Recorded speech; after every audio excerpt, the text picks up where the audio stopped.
కోట శ్రీనివాసరావు గారు అంటే నటనకి కోట. ఆయన చేయని క్యారెక్టర్ అంటూ లేదు. ప్రతి క్యారెక్టర్లోనూ ఆయన సొరకాయ ప్రవేశం చేసి ఎంతో ఎదిగేవాడు. ఆయన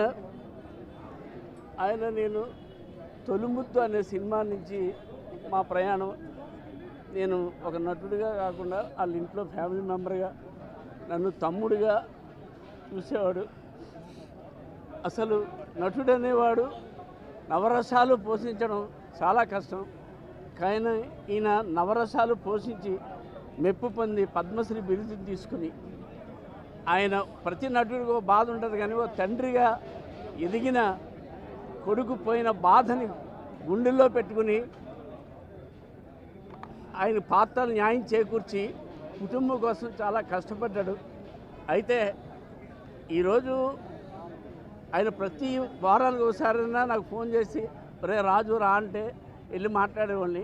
కానీ ఈ రాజు వీడే ఆయన ఇంతవరకు కాపాడింది ఈయనే. సో దేవుడు తీసుకెళ్ళిపోయాడు అనుకోండి. కానీ చిత్ర పరిశ్రమకే తీరని లోటు. అటువంటి నటుడు అసలు ఇంక పుట్టడు. అలాగే అతనికంటే ఆయన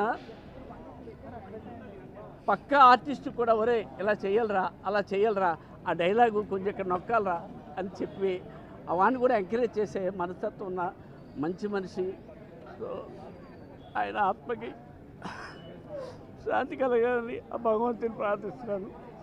వీడు నిజంగా అసిస్టెంట్ కాదు, రాజు.